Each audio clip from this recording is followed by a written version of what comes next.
fantastic, and so we have a good time. Hey, Josh, Rachel. Hey, What's going Nicole. on, everybody? How are you? Pastor Nicole is in town. Love being on Marcus and Joni here at Daystar. Got a quick idea, though. We're doing the Nicole Crank Show. And we take a ride, get some bubble tea? Bubble tea sounds perfect, yes. Let's go. It's funny, you're doing your show and we're doing a live show at the moment. 2 shows in one. I love it. It's a little bit crazy. I feel maybe like I'm on the Muppet Show with everything happening doing 2 shows. But you guys got this, right? Yeah, absolutely. Let's I do think this. we do. Ladies, Okay. 2, 1.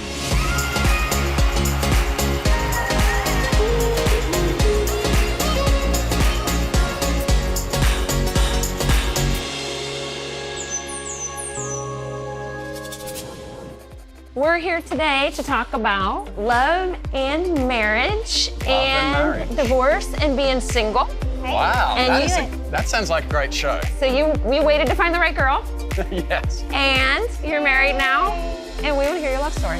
All right, let's get. Where's Oh, David? Pastor David, how you doing? So good to see you. Thanks for coming out to Dallas. Ready for some bubble tea? I'm ready. Yay, let's That's do what it. we always do when we're together, right? Yes, It's bubble tea. my It's friend. the way to do it. My husband's trained too. Well, how old were you when you guys got married? That is a good question. 33. Well, like Jesus. Like Jesus. That's when my true ministry started. There's a big life change right there. I'd say it's been pretty good. So you didn't rush this decision. No, well, in all honesty, I thought I was over the hill. I thought I'd missed the one. And so, it was hard because it was a bit lonely. And, I was in ministry. I was able to be serving God, doing lots of fun stuff, traveling the world, Planet Shakers band. And It wasn't until I guess I'd surrendered that part of myself. Yeah. But you know what? I truly believe that if God's placed this desire in my heart, then Yeah. it'll come to pass in His timing. I'm just going to focus on what He's put in front of me. And then Pastor Nicole, when back at Daystar where we met, it was in that studio that Rachel and I met on the most unexpected day of my life. So just another day at work. Just another day at work, Josh came in with Pastor Russell, and we were sitting on the couch. I thought he was Pastor Russell's assistant, and so I said, hey, are you the person I send photos to? And he was like, you can send me photos. I was like, I will be whatever you need me to be. Was it Peter, all things to all men? I was just gonna be like, I will do it. I was thinking, this is the most beautiful girl I've ever seen in my life. What is she doing here? that was exactly What is she doing He here? looks at me, and in his little influencer way, he goes, oh, like, I love your ring. That's such a cool ring. And my natural reaction or response was like, oh, thanks, my boyfriend got it for me. Oh no. Shut down. I didn't even think like he was trying to hit on me or anything like that. I literally just thought he was being nice. And so that was the spring. Fast forward to the summer, and my brother and sister-in-law became friends with Josh from that one time he was in a Daystar enough to drive across country to Nashville to hang out. So I see on Facebook, man, like, I can't believe Jonathan and Susie just like picked up everything, drove all the way to Nashville to hang out with this guy. He must be really cool. Note to single people: get in with the in-laws. Okay, yeah, I wrote that down. So fast forward to the fall, we are doing filming some stuff at TD Jakes' first ever young adults conference, Running Reckless conference, headed up by Ontario Green. And I see that Planet Shakers is there, which Josh is a part of. And I remember thinking, man, I need to probably say hi to him, especially because he's friends with my brother. Hello. But you know when you meet someone in a green room or in ministry, just like very briefly, and it's that like awkward moment of like, should I say hi? Because if I go say hi and they don't remember me, then it's awkward. But if I don't say hi and they do remember me, then I'm rude. So I just feel like you're trying to figure out whether or not to put yourself out there. Exactly, and So was I, because I'm seeing this girl, and in my mind, she's off the market, but then she's walking towards me, and I'm thinking, I don't want to be rude to my mate's hot little sister. What is her name? So I'm having the same thoughts, and I'm like, oh no, this is total bad. So wait, you're telling me you didn't remember her name? Yeah, in that moment, And I didn't remember his name either, so I had to text my brother, because I had his number, remember, from a long time ago, and I couldn't remember his name to look it up, so I texted my brother and I say, hey, who's your bald friend in Planet Shakers? Oh no. He's at this conference and I should say hi. So he goes, you mean Josh? And I said, oh yeah, that's him. And so we connected, we said hi, and he goes, you should totally come to our concert tomorrow on Saturday night. Ooh. And I said, I would love to, but I've been working doubles all week. I'm exhausted, like I'm not gonna be able to make it. Shutdown number 2. Wow. So, okay. fast forward. Wait. So Josh never quit swinging at the plate, is what I'm hearing. I'm really good at segmenting life, and so I never really saw her coming back into potential box. Oh, okay. So we got guys have boxes. That's all that Segmented life. Yeah, we need, Pastor David, we need like a construct to, to put things in, put our life in and help make things easier. So fast forward to next spring. I know this is a journey, but this is such a cool story at the end. I thought to myself, man, I need to be more social. And on Instagram, like, I go and like stuff, but I don't really engage, I don't really comment. And I don't even know why I did this, but I was like, I'm just gonna comment on the next 10 people that are in my feed, and Josh happened to be one of them. Thank you, Jesus. And I commented on his photo and I said, my little world traveling friend, like you're in a new city every day, because he was traveling the world with Planet Shakers, and he just constantly, a new airplane photo, a new city. And so he thought to himself, what did you think when I commented that? I thought, wow, that's my friend's hot little sister again. I'm gonna go to Such Christian thoughts. I'm gonna go to her Instagram page and see what she's up to. So I posted, I'm so excited to be going to Israel in 10 days. Josh sees that photo and he comments on it and he goes, shut up. I'm gonna be in Israel in 10 days. Okay. Do you wanna meet up for coffee in the old city? Wait, so you really were gonna be there in 10 days, or you booked the trip real quick and responded? I was booking a ticket as I'm replying. I'm like, Tel Aviv. What do you know? So we connected on the details, and when we connected on the details, we found out that the day I was flying in was the day he was leaving. So we were literally going to miss each other by a few hours. Wow. And he was like, man, why don't you just come early? Your whole team's coming early. And I was producing this show back home, and I was like, this show is like my baby. I'm sorry I can't. And then with his cheeky Australian manner, he said, well, why don't you get a babysitter? I was like, I can't get a babysitter for my TV show. Yes, sir. She's coming out of that friend box. Yeah, well, because I had nothing to lose, I was like, well, just come early. Morning, and welcome to the Nicole Crank Show. Let's get right into it. Police right here.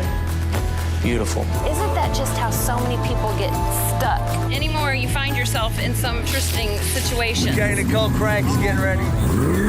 Incredible. They might have your recipe, But they can't bake your cake. I believe God has put us together today by faith. Don't be scared of that mountain. I wanted to talk to you about the proven way to start your day.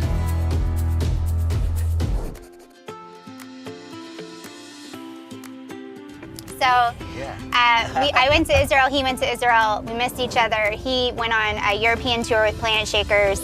We texted a little bit. I came back from Israel, and we were doing this big conference in Australia, and it was one of the first ones that we were doing. And my whole team was meeting around a table together, and we were just talking about different promotions and things we could do. And somebody on the team looks at me and says, man, I really just wish we knew someone Australian that we could ask, some of these questions to about culture. And I just thought to myself, man, this guy keeps coming up so often in life. And I said, well, I happen to know someone. And so I texted Josh and I was like, hey, can I call you really quick and ask you some questions about Australia? Hello.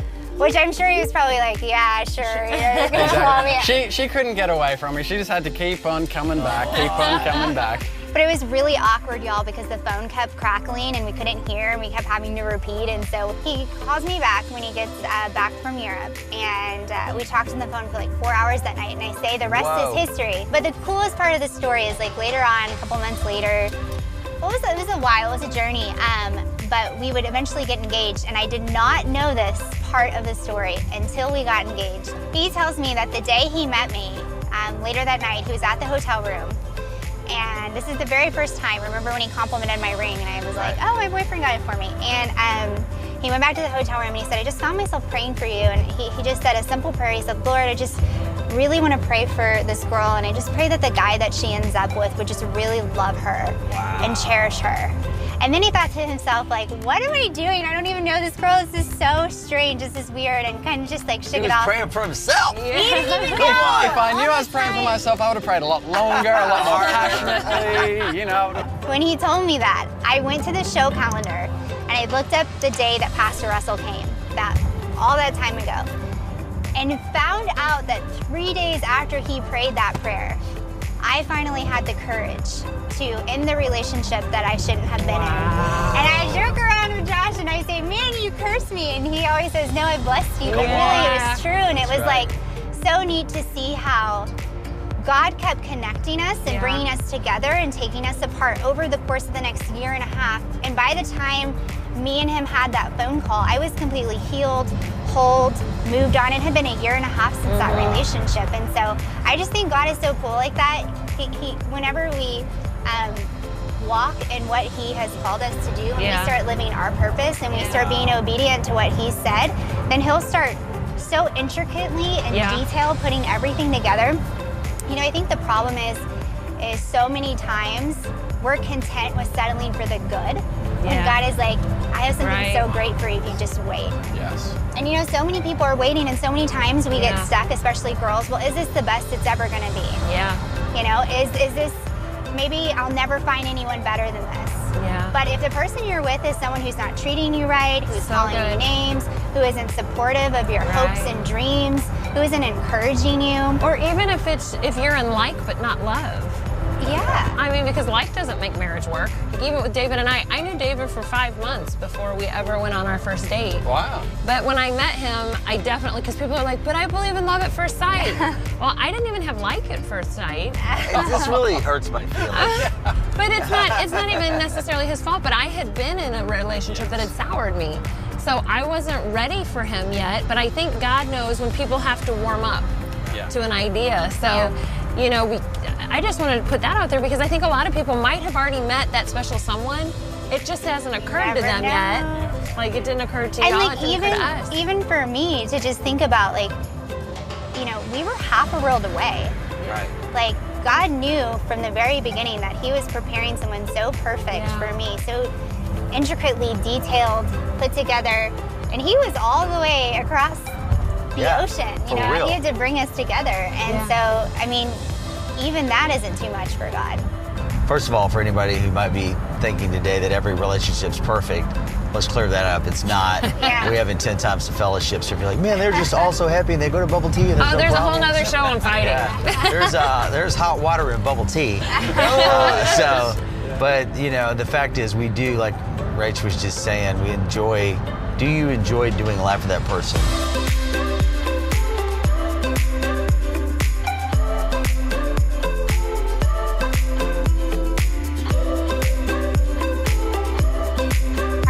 I have an idea. I know it's a little crazy, but Josh and I have surprise viewer questions that we have prepared for you guys. Okay, I'm scared now. About marriage. I'm scared now. And we were wondering if maybe we could sit down and ask you guys.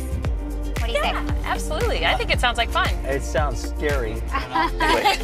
Yes, we're going to take this next exit here. Okay. And then let's go to the house. We got a little setup outside, a little surprise for you, and let's ask you guys some questions. Let's do it. You knew we'd say yes. Hey family, are you like me? Have you ever wanted to talk to God but thought, will the creator of the universe actually want to talk to me? The answer is yes, but you're probably thinking, how does that work anyway? I'm not sure how to pray or what I'm supposed to say. I get it. Sometimes that's how I feel. Believe it or not, I get feeling lost, alone, and kind of unsure of myself. So I started writing down all my personal conversations and speaking directly to God. Actually, that's how I wrote, "Hi God, it's me again. What to pray when you don't know what to say." Face it, we're all busy and we have so many things pulling at our attention. We know we should go to God even in our craziness, but how do we find the time? Hi God is full of easy to read chapters that will encourage and empower you to start having your own regular daily conversations with God. To thank you for being such a great partner with the television program and the ministry, I'd love to send you a free chapter to help get you started. Just go to my website, NicoleCrank.com/Hi God, and request your free chapter. Or get this, just for your gift of $10, we will send you the entire book. I promise it's going to make a dramatic difference in your life. Either way, don't forget to connect with me on social media and tell me all about your Hi God time. I'd love to hear from you.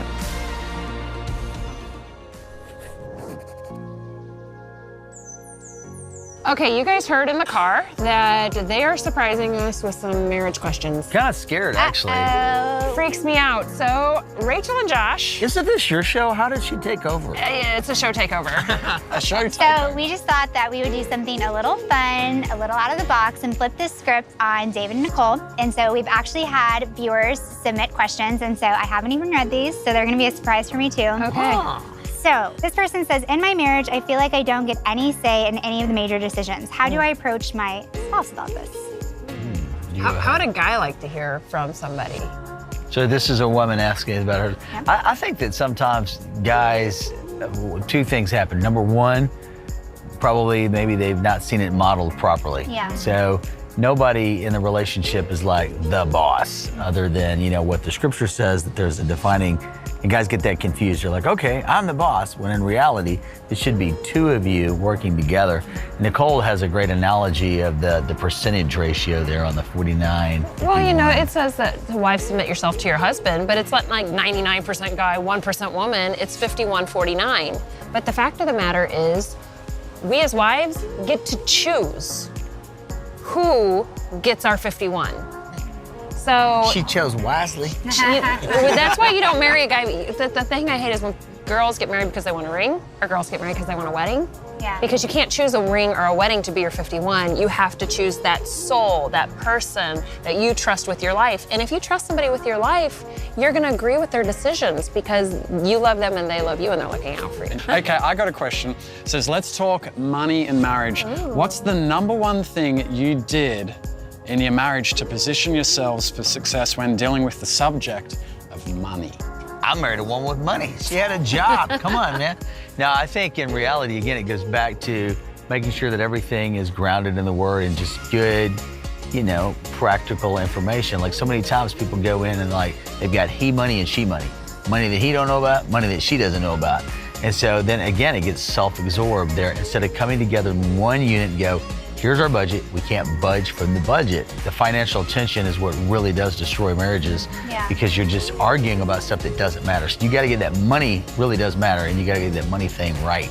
We have a good rule in our household. So a lot of times, as we talked about, marriages will get in trouble because they're arguing over spending money. And we were just actually with one of our friends, and they have a joint bank account, and he got a text from his wife, who's, you know, was overseas, and she had bought in a big purchase, and he was like, whoa, my wife just spent $3,000, and she had bought something that he didn't know about, and then he was telling me how they got in an argument. So me and Josh's rule is if he wants to buy something, normally he doesn't want to buy something, normally he wants to give something away, which is awesome. Is I'll say, okay, spend 2 days, think about it, and if you still feel the same way, do it. Yeah. And so that's really helped us. So then that way we're not either one of us making emotional decisions, but we're, okay, this is what I really feel like the Lord wants us to do. That's really smart. Okay, next question. My wife and I have different thoughts about when to start a family. I want to wait a year to save some money, and she wants to get started now. How should we come to terms on that? Well, we say that you should date a year, which, for the record, we didn't do. So we give advice that we didn't follow ourselves, but we had also been married before and had known each other for 5 months before we started dating. So I think our clock probably started a little earlier. But it's good to know somebody through every season. And then we talk about waiting 5 years to have children, because if your relationship is based on the kids, when the kids leave and they do, what is your relationship based on? So it's good to have that foundation where you guys have really poured into each other, you really love each other, you know why you're here. It's not because we had a baby together, it's because we're here and we want to be here, we know where we're at. And then when the kids grow up and leave, it's not like, well, okay, the kids are gone, I guess we're out of business because that's what we did. And you can see the world, you can invest in your career, you can invest in you as a couple before you start pouring out to invest in somebody else. What do you think the most important lesson you've learned from being married? I was obviously married for 8 years, got divorced. And when I married Nicole, I realized I'm not going to try to change her. And then I started trying to speak good into her life, even like with this show or whatever. I'd be like, hey, you're talented, you're blessed, you're good. I think you're really a great communicator, to bring out the best in her. So I think that's the biggest thing, is not getting aggravated and harboring things on the inside and going, man, I hate it when she does it, or I hate it when, try to think about the good a person is doing. Even employees or anything, you get what you brag on, not what you nag on. And I think that was the biggest lesson I learned. Unfortunately, I should have learned it earlier, maybe fortunately, because I got Nicole. But after 21 years of being married to her, and she makes it easy on me, but I think it's important. So for me, the most important thing I've learned so far in marriage is those things you feel like you have to say, you don't have to say those at all. Yeah. And because kind of like you were talking about Josh's 2-day decision on if you want to give it 2 days later, if I want to say it 2 days later, then. So I've learned to shut up a lot faster. Yeah. Given the business of our lives, like work and kids, I would say that my husband and mine's sex life is okay, but it isn't great, and I know he would agree. How do we get out of this rut we're in? Have more sex. Yes, just have more sex. The new Dr. Ruth. Have more sex. But it's kind of like, how do I always ask people that've lost a bunch of weight, and I always keep asking people like, what'd you do? As if there's some magical thing that I just haven't heard of yet. It's exercise more and eat less food. Well, when the marriage gets dried up, you can't just wait for that magical romantic moment to overcome us, that we feel like it. You just have to start doing it, and it's kind of like going to, like literally start doing it. But it's kind of like going to the gym. You don't want to go, but once you start going, it feels really good. Your body just has to remember. Your body was created for this. Yeah. And so your body just has to remember, oh, wait a minute, I like this. Yeah, something that I always like to say is it's easier to act your way into a feeling than feel your way to an action. Because you're never gonna feel like doing it when you're busy, you've got kids, you've got this, you've got that. But when you start doing it, start acting on it, then you're gonna start having those. Is my face red? And all the men said, amen. Thank you, Jesus. Everybody's like, have you watched the Nicole Crank Show? It's awesome. Moving it along, how can I stop from feeling wrong and dirty about sex with my spouse? That's a good question. You know, that is a really good question, especially for people that were raised in a Christian lifestyle, because you're just told, so much sex is, until you get married, it's wrong, it's wrong, it's wrong. So you go from not ever, thinking about it or wanting to do it, or just like trying to keep that away. And then it's like, oh, okay, now I'm supposed to do this all the time. And so it's like, I feel like you have to retrain your brain almost. And there's scripture for it. There's scripture for everything, which is what the amazing thing about the book, right? And it says the marriage bed is undefiled. One of the reasons for just do it is because there is an emotional intimacy, because there's a soul tie. That's why we're not supposed to have sex before marriage. Not that I'm trying to bring condemnation or conviction, but the reason God tells us, with God, it's never for less. It's always for more. He's never trying to hold anything back from us except for hurt. That's the only thing that God tries to hold back from us. But he understands the soul tie that happens with each intimacy. So what happens is when we don't have that intimacy, we don't have that soul connection. So being physically barren in front of somebody and completely trusting them with your physical body also makes you emotionally bare in front of that person and allows a deeper emotional connection. So for all of those people who are a little bit nervous to shake what the good Lord gave you, that actually deepens your emotional relationship. I think that, making sure that our relationships are strong, that we're in relationship, we're in community, it's so good and it's so important. And with that, the next question, and Nicole, I think this will be a great one for you to answer. Uh-oh, no pressure. She just tossed it into my court, okay. They say, I'm about to get married for the second time in a few months. My ex-husband and I had a lot of problems. Now, God has brought this new wonderful man in my life, but I still have this fear of everything falling apart again. How do I get over this fear? That can be really scary. I remember feeling the same way with David. Once you've been betrayed, especially more than once, I'm gonna guess this person, I don't know, I have no idea who this person is, but I'm gonna guess they've been betrayed by more than their husband. I'm gonna guess a parent, a friend, past relationships have betrayed them as well. So it sounds like they're scared because of the experience of their past. But that's our opportunity to believe the word. Right? And that's when we have to make a choice in our mind. We're motivated by two things. We're motivated by pleasure and we're motivated by pain. So we have to make the decision, am I gonna let the pain of my past dictate my future? Or am I gonna decide that the pleasure of this relationship that God has blessed me with is going to be what I'm gonna lean into? So we have to make that decision. I'm gonna pursue the pleasure that God has obviously given me, and I'm gonna move forward in pleasure and not pain. Because what the enemy will do is the enemy will use the fear of pain, get this, stupid cycle, to keep us in pain. Yeah. Right? So stepping out in faith for the pleasure that God has brought us will actually help break that cycle of fear of the pain that they've experienced in the past. You guys have got so many responsibilities. You got incredible church, incredible ministry outside of that church, incredible family, lots going on. How do you guys make healthy decisions? I think it gets back to, again, the Bible, the Sabbath rest, to make sure you're taking time away, saying, hey, I got to rest so I can make better, wiser decisions. And the problem with a lot of us, probably you as well, we love what we do. So if you love what you do, your work is fun. So you're like, man, I get pleasure out of doing this. I love doing this. But then your body has to have time to where it kicks back and relax. And I try to listen to older people, and now I'm almost 50. And you look really great. Oh, thank you. But I would talk to people, and I still do, people that are 20 years my senior, and ask them, what would you do, or what did you feel? And they would tell me stuff like, there was times when I got in my career and I was at this pod, and I realized at about 3 o'clock, I needed to go home. And I ended up doing nerve damage to myself, psychological issues, because your body has to have rest. You got to rest your brain.